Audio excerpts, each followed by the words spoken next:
फिर बोलते हैं नहीं कि आगे ड्राइवर नहीं मिल रहा है, तुम्हें ही करना पड़ेगा काम। अच्छा। हाँ, तुम ही करोगे काम, तुम्हारा एग्रीमेंट हुआ है 2 साल का, अब तुम्हें ही काम करना पड़ेगा। कोई है रिलेटिव जो सऊदी अरब में जो जिसके पास आप रह सकते हैं? कोई नहीं भाई, ऐसा कोई नहीं। एक चीज हमेशा याद रखिए कि आप घर से निकल लिए एयरपोर्ट के लिए सऊदी आने के लिए, तो ये समझ लिए कि वहाँ जो भी मसले होंगे वो आपको ही क्या कहते हैं झेलना पड़ेगा। तो भाई मैं सभी से कहना चाहता हूँ, जितने भी लोग जो है यहाँ पे सऊदी अरब आए, बहुत सोच समझ कर आए और अपने कफील के पास से ना भागे। ये भाई सदा भाई कल रात में आए थे, तो कितना पैसा लगा के थे साहब इंडिया से?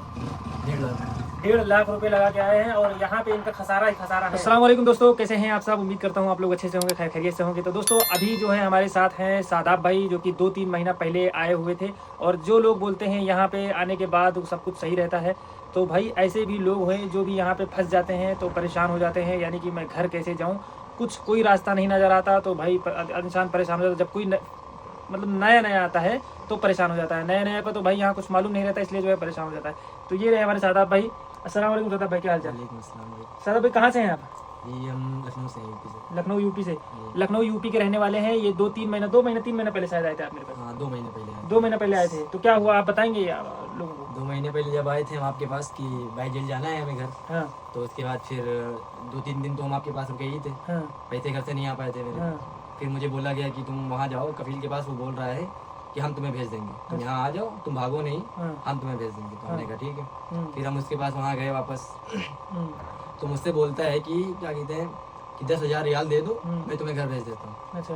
तो मैंने कहा भाई मेरे पास 10,000 रियाल कहाँ है, मैं तो अभी तो गाँव से मैं चला आ रहा हूँ, तो मैं 10,000 रियाल कहाँ से दूंगा? 1.5 लाख रुपए तो हम खुद ही क्या कहते हैं खर्चा कर, घर वाले बोल रहे हैं कि 1.5 लाख रुपए मेरा खर्चा हुआ है। अच्छा। तो अभी कहाँ से मैं 10,000 रियाल दूंगा? तो फिर बोलता है कि चलो ठीक है, तुम 2 महीने और काम कर लो, मैं तुम्हें भेज दूंगा। तो मैंने कहा ठीक है, मैं कर लेता हूँ। फिर उसके बाद जब हो गए 2 महीने, तो फिर मैं उससे बोला कि भाई मैं नहीं करूँगा काम, मुझे अपने घर जाना है, यहाँ का मुझे नहीं समझ में आ रहा है, ड्यूटी बहुत ज़्यादा है, खाने का कोई सिस्टम नहीं है वहाँ पे। इस तरह बना हुआ है, इस तरह में क्या कहते हैं वहाँ पार्टी वगैरह होती है, तो वहाँ खाना नहीं बना सकते। अच्छा। हाँ, हफ्ते में 5 दिन पार्टी होती है, तो खाना नहीं बना सकते वहाँ पे, क्योंकि वो महकता है यहाँ पे खाना। हाँ, तो ऐसे ही सब हुआ। तो मैं उससे बोला कि भाई मुझे नहीं समझ में आ रहा, मैं नहीं करूँगा काम यहाँ पे, तो मुझे आप भेज दीजिए, मैं भाग के परेशान नहीं करना चाहता। मैं ये भी उससे बोला, मैं भाग के आपको परेशान नहीं करना चाहता, आप भेज दो मुझे। अच्छा। तो बोलता है ठीक है, मैं तुम्हें भेज देता हूँ। फिर उसके बाद 1 हफ्ते के बाद फिर मुझसे बोल रहा है कि मुझे ड्राइवर नहीं मिल रहा है, या मेरा वीज़ा नहीं निकल रहा है, मुझे ड्राइवर नहीं मिल रहा है। तो मैंने कहा भाई मैं क्या करूँ, काम मैं कर रहा हूँ, मैं नहीं कर पा रहा हूँ, अब ड्राइवर आपको नहीं मिल रहा है, तो इसमें मेरा वो थोड़ी ना दखल कोई। तो फिर बोलते हैं नहीं कि आगे ड्राइवर नहीं मिल रहा है, तुम्हें ही करना पड़ेगा काम। अच्छा। हाँ, तुम ही करोगे काम, तुम्हारा एग्रीमेंट हुआ है 2 साल का, अब तुम्हें ही काम करना पड़ेगा। अच्छा। हाँ, तो उसके बाद फिर क्या कहते हैं हम, अब कोई ऑप्शन नहीं रहा। 2 महीने की सैलरी, 2 महीने से ज़्यादा हो गया काम करते हुए, सैलरी नहीं दी 2 महीने? सैलरी नहीं दिया अभी तक। यानी कि इनको जो है पहले ये आए थे 2-3 महीना पहले मेरे पास, और आप लोगों ने वीडियो शायद देखा होगा, इनकी वीडियो मैंने सादाब भाई की डाली है। घर जाने के लिए भाग के आए थे अपने कफील के पास, तो इनके घर वालों ने फोर्स किया कि जाओ वापस चले जाओ, और इनका कोई रिलेटिव है वही जो है वीज़ा देकर बुलाया था, तो वो इनके घर वाले को जो है बोल रहा है कि उनको भिजवा दो, नहीं तो जो है ये केस कर देगा या कुछ ऐसा कर देगा। तो फिर जो है ये वापस चले गए थे। वापस जाने के बाद 2 महीना वहाँ पे काम किया और 2 महीने की सैलरी नहीं दिया ना। तो अभी जो है 2 महीने के बाद फिर से जो है अभी इनको लगा कि ऐसा पैसा वैसा नहीं देगा, तो फिर से जो है मेरे पास आए हुए हैं। आप लोगों ने वीडियो देखा होगा, 2 महीना पहले इनकी मैंने वीडियो डाली सादाब भाई की, और ये घर जाने के लिए आया था। आज फिर जो है ये कल रात में जो है आए मेरे पास, कल रात में आए थे, और आज जो है इंशाल्लाह जो है ये जाएंगे। कोई है रिलेटिव जो सऊदी अरब में जो जिसके पास आप रह सकते हैं? कोई नहीं भाई, ऐसा कोई नहीं। एक चीज़ हमेशा याद रखिए कि आप घर से निकल लिए एयरपोर्ट के लिए सऊदी आने के लिए, तो ये समझ लिए कि वहाँ जो भी मसले होंगे वो आपको ही क्या कहते हैं झेलना पड़ेगा। कोई उसमें रिलेटिव या कोई रिश्तेदार या कोई यहाँ पे तुम्हारा कोई नहीं काम आएगा, कोई नहीं काम आएगा। बिल्कुल सही बात है। और आप क्या कहते हैं कफील परेशान करेगा, सैलरी नहीं देगा, आप भागेंगे, और यहाँ कोई रखने के लिए तैयार नहीं होगा, कोई नहीं रखेगा, ना कोई पता लगाएगा कि आप कहाँ हो कहाँ नहीं। एक दिन यहाँ पे कोई नहीं रखेगा अपने पास, कितना भी तुम्हारा खास हो। अगर यहाँ पे सऊदी अरब में आए हो और अपने कफील के पास से भाग रहे हो, तो फिर जो है भाई बहुत सोच समझ कर जाना, जब तक कोई तुम्हारा यहाँ जानने वाला ना हो जो कि वो रख सके, या तो फिर तुम भाड़े पे रहो। मतलब जब कोई नया आता है तो डर रहता है उसके दिल में कि मैं कहाँ जाऊँगा कहाँ नहीं, पूरा जो है दूसरा दुनिया है, समझ लो। उसे मालूम भी नहीं रहता कि नहीं कहाँ रूम मिलेगा, कैसे मिलेगा, कहाँ मिलेगा, कैसे मिलेगा।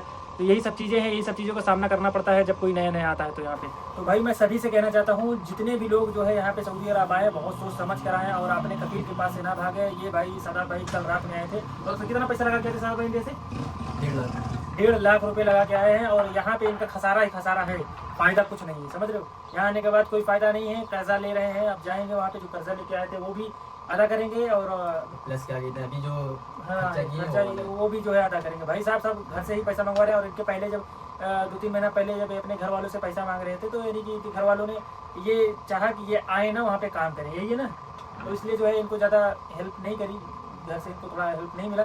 और बाकी जो है अब ये फाइनली जो है तैयार हैं जाने के लिए बाई जेल। जब कोई रास्ता नहीं नजर आता, मैंने पहले भी काफ़ी सारी वीडियो बनाई है, आप लोग जाके देख सकते हैं, जब कोई रास्ता यहाँ से नहीं नजर आता तो इंसान सिर्फ जेल से ही जा सकता है, समझ रहे हो, जेल से ही जाएगा। वहाँ पे सिर्फ आपके पास कोई डॉक्यूमेंट्स नहीं है, अकामा नहीं है, पासपोर्ट नहीं है, कुछ भी नहीं है, कोई दिक्कत नहीं है। फिंगर आप लगाएंगे, लेकिन अभी यहाँ पे एक बंदा 25 साल पुराना था, उसको फिंगर नहीं लगा था, जब फिंगर का ज़माना नहीं था। फिंगर लगाएंगे वहाँ पर सारा जो है आपका डिटेल्स आ जाएगी। तो अगर आपका कफिल केस किया रहेगा, कुछ भी किया रहेगा तो वापस हो जाएगा। वहाँ पे फिर आपको यहाँ पे पिलीवर कोर्ट जाना पड़ेगा, वहाँ पे कोर्ट में ही जो है उसका फैसला जो होना रहेगा वो होगा, ठीक है। और बाकी अगर कुछ नहीं किया रहेगा, सिर्फ ग्रुप डाला रहेगा आपका कफिल, तो आप निकल जाएंगे। कफिल तुम्हारा अगर ग्रुप लगाया है सिर्फ और बाकी जो है ठीक है, केस वोस नहीं किया है, तो आप जो है 1 हफ्ता 10 दिन के अंदर इंशाल्लाह घर पहुँच जाएंगे बाई जेल से जाने में। मतलब कि जब कफिल तुम्हारा नहीं भेज रहा है और यहाँ पे डिमांड कर रहा है, मुझे कितना बोल रहा है 10,000 रियाल, 10,000 रियाल दो, तो ये कहाँ से 10,000 रियाल लाएंगे? अभी तो इनके पास 1 रुपया नहीं है, 10,000 रियाल कहाँ से लेके आएंगे? 1 रियाल नहीं है तो नहीं दे पाएंगे ना, यही मसला होता है। कोई नया आता है तो फिर और एकदम डर रहता है कि मैं क्या करूँगा, दूसरे मुल्क में हूँ, ये दूसरा मुल्क में प्लस पहली बार आया हूँ नए पे। अभी इनको 3 महीना कुल हुआ होगा, 3-4 महीना, 3 महीना कुल हुआ होगा तो उसको आए हुए इंडिया से। और 2-3 महीना पहले आया था तो 1 ही महीना हुआ था शायद आए हुए, 20 दिन हुआ था, तब ये मेरे पास जो है आए घर जाने के लिए दोस्तों। लेकिन अभी जो है फाइनली को 3 महीना होने वाला है, तो अब जो है आज जो है इनको इंशाल्लाह जो है भेजेंगे बाई जेल। जितने भी लोग आए भाई बहुत सोच समझ कर आए यहाँ पे सऊदी अरब, और काफ़ी लोग फंसे हुए हैं रियाद में। मैं ये वीडियो के थ्रू जानता हूँ कि जो मेरे इंस्टाग्राम पे लोग मैसेज करते हैं, मैं इसलिए जानता हूँ कितने लोग। अभी मैं क्या कहते हैं मदीना गया था, तो वहाँ पे एक लोग बता रहे थे कि एक पाकिस्तान का बंदा था, अभी 3-4 दिन पहले ही उसको उसके कफिल ने निकाल दिया रूम से, काम भी क्या कहते हैं खेत दिया उसको, खाना पीना कुछ भी मतलब नहीं मिल रहा था उसको। वो वहाँ बेचारा पाकिस्तान का भी नया लड़का हमारे जैसा था, वो बैठा था वहाँ पे, भूख लगी थी उसको, तो वो किसी के होटल के सामने बैठा था, तो किसी को देख रहा था बार खाने के लिए। तो वो बंदा उसके दिल में रहम आया, तो उसको बुलाया खाने के लिए, फिर उससे पूछा पूरी स्टोरी, फिर उसने बताया कि क्या क्या हुआ उसके साथ। तो 3-4 दिन का भूखा था। हाँ तो ऐसे ही होता है ना, जब कोई तुम्हारा रिलेटिव नहीं रहेगा और बाहर तुम्हारा कफिल निकाल देगा, जाओ यहाँ पे कोई जानने वाला नहीं है, आपके पास 1 रियाल नहीं है, तो सोचो क्या होता होगा उस इंसान के साथ, कहाँ जाएगा वो, बताओ वो कहाँ जाएगा? ऐसे पुलिस के पास जाएगा तो वहाँ पे भी जो है भाई दुनिया भर की जो है ऐसे नहीं, अब पुलिस पकड़ता, पहले वाला ज़माना गया जो है, जाओ मार्केट में जाओ कुछ बेचो वगैरह, पुलिस पकड़ लेगा, आप नहीं पकड़ता सोचता हो गया, ठीक है। अब पहले वाला सिस्टम खत्म हो गया, तो इस तरह जो है यहाँ पे हालात हैं प्रदेश की। तो बहुत सोच समझ कर आए यहाँ पे, अगर नहीं फंसे तो बहुत अच्छा जाएगा, और फंस गए तो बहुत बुरा जाएगा, तो आप समझ रहे हो। तो ये सब हिसाब किताब, तो यही है। सादा भाई जो है आज आए हुए, इनको आज इंशाल्लाह हम भेजेंगे। उम्मीद करता हूँ वीडियो आप लोगों को अच्छी लगी होगी। चलिए इस वीडियो में बेंड करते हैं दोस्तों। अल्लाह हाफिज़। दुआ में याद रखना, चैनल पर नए हैं तो चैनल को सब्सक्राइब कर लेना।